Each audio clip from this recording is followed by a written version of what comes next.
shifting our focus to the ongoing border controversy. Remember, amid the statements that have been made between the BJP-ruled Maharashtra and the Karnataka chief ministers, the Union Home Minister Amit Shah chaired a meeting with the chief ministers of the both states and appealed for calm. Amit Shah told Karnataka Chief Minister Basavaraj Bommai and the Maharashtra Chief Minister Eknath Shinde that neither of the states should make any claim or demand till the Supreme Court's verdict on the issue. The Union Home Minister also warned political rivals Uddhav Thackeray and NCP to not politicize the issue. Further, taking cognizance of the violence, Amit Shah added that fake Twitter accounts fueled the row and reminded the instigators that they will be dealt with an iron fist if they try to disrupt peace. दोनों मुख्यमंत्रियों ने सकारात्मक approach रखा है, तो अतः कुछ फैसले हुए हैं जो मैं आपको बताना चाहता हूं। सबसे पहले, जब तक सुप्रीम कोर्ट का इस बारे में निर्णय नहीं आता, कोई भी राज्य इसके बारे में एक दूसरे राज्य पर क्लेम या तो डिमांड जनरेट नहीं करेगा। छोटे छोटे और कई मुद्दे भी हैं दो राज्यों के बीच में, जो पड़ोसी राज्यों में आमतौर पर देखे जाते हैं। ऐसे मुद्दों का निवारण भी ये तीन मंत्री दो ओर से जो है वो ही करेंगे। इस देश के गृह मंत्री नाते अपील करना चाहता हूं,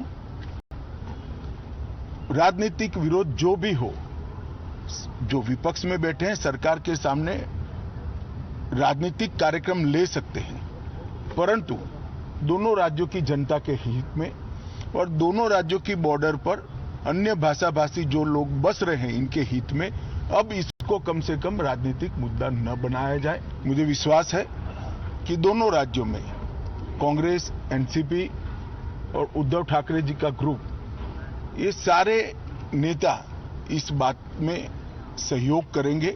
तो ये भी ध्यान में आया है कि पूरे मामले में फेक ट्विटर ने भी बहुत बड़ा रोल निभाया है।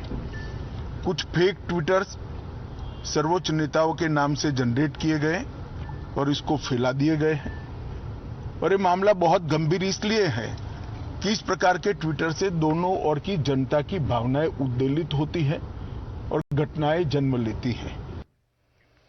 Well, the Union Home Minister also ordered the formation of a 6-member team with 3 ministers each from Maharashtra and Karnataka to address the state's border issues. Another panel with IPS officers will also be formed to ensure law and order in the region.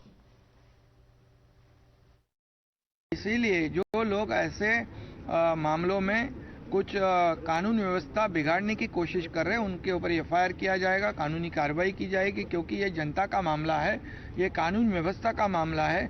और इसीलिए दोनों राज्यों ने तय कर लिया है, केंद्रीय गृह मंत्री जी ने सुझाव रखा है, उन्होंने सूचना की है कि दोनों राज्यों के 3 मंत्री, एक कमेटी गठित होगी, एक आईपीएस ऑफिसर होगा, उसकी कमेटी होगी, ताकि कोई भी कानून व्यवस्था ना बिगड़े और छोटे छोटे जो मुद्दे हैं उसमें चर्चा होकर उसमें एकमत हो जाए। हम लोगों ने भी हमारी भूमिका पूरी तरह जो सुप्रीम कोर्ट में रखी है उस पे कायम हम लोग ने रहे और हमने पूरी तरह हमारी भूमिका गृह मंत्री जी के सामने विशद की है। There is a very cordial relation between people to people between Karnataka and Maharashtra. Nothing should be done to disturb the peace on both the sides. So there is a committee of six ministers.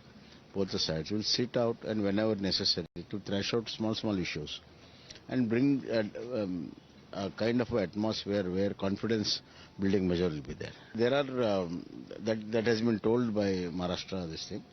I'll inquire into that. My colleagues Aishwarya Jain and Arunil Saradekar joining us on the broadcast. Aishwarya, very important message that has come in from the Union Home Minister advising Chief Ministers of both Karnataka and Maharashtra not to make provocative statements and also announcing some measures to ensure peace in the region. Well, that's right, a very important meeting as Union Home Minister Amit Shah intervened after the violence that erupted at the Karnataka Maharashtra border. 3 members each from Karnataka and Maharashtra, which will comprise of the ministers. That's a 6-member panel will be deliberate talks further on the issue of Karnataka and Maharashtra, and also an IPS officer panel will also be constituted further, and there are strict warnings that has been given by the Union Home Ministry that from now till the Supreme Court won't take any decision.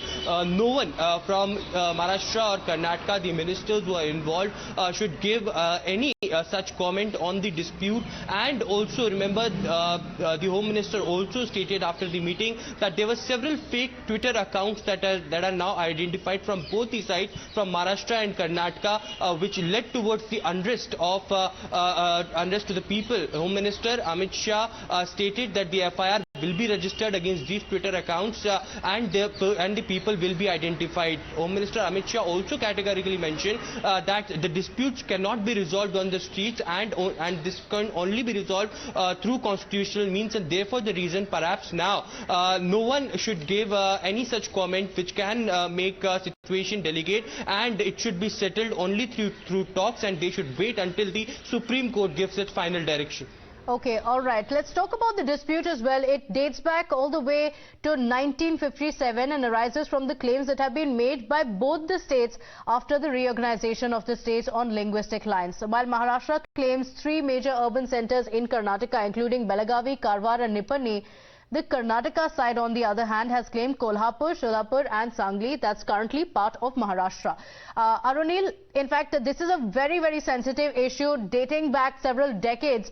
The border regions have often faced the brunt of the sensitive matter. This is the reason why the Union Home Minister's tough rebuke for the Chief Ministers of Maharashtra as well as Karnataka is very, very crucial, because provocative statements were being made from both the sides over the last few weeks.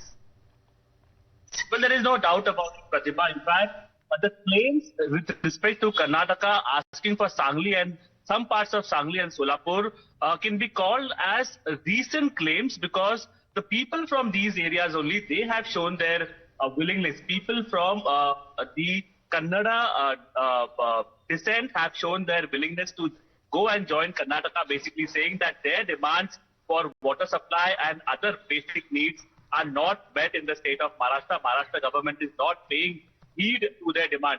Whereas with respect to Maharashtra's demands are concerned, whether they are correct or no, that matter is in the Supreme Court. However, the political parties from Maharashtra, all the political parties, barring BJP, including Congress, NCP, the Shiv Sena, everybody has been saying since 1957, as you mentioned, that the 3 districts in Karnataka, namely Belgavi, Nipani and Karwar, belong to the state of Maharashtra because there is more Marathi population over there. Now, this entire issue is debated. However, amidst this political tussle between the 2 states, it is the local people, the local population that has to bear the brunt. There is a frequent movement amongst the population from the border areas of both the states.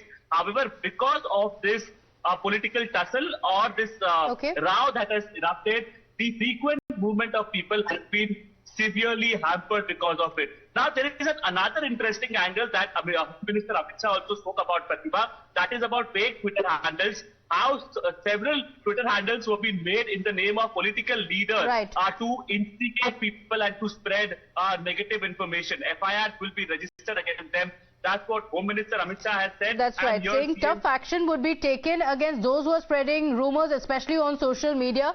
Neha Hebale is also joining us from Belagavi. Neha, after the statements that have been issued, remember Amit Shah also giving a tough warning to leaders from Shiv Sena as well as the NCP, saying don't politicize the issue. Similar rebuke for the Chief Ministers of Karnataka and Maharashtra as well, because on ground there had been protests, some incidents of violence as well that had been reported.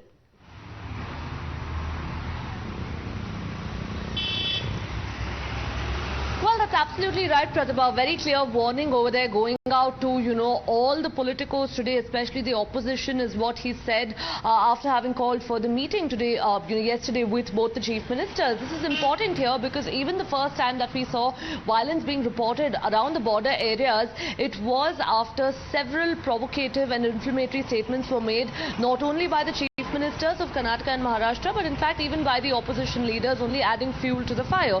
Now, having said that, this is important over here because, after this particular meeting that we saw yesterday, hopefully, things won't really flare up around the border areas is the hope.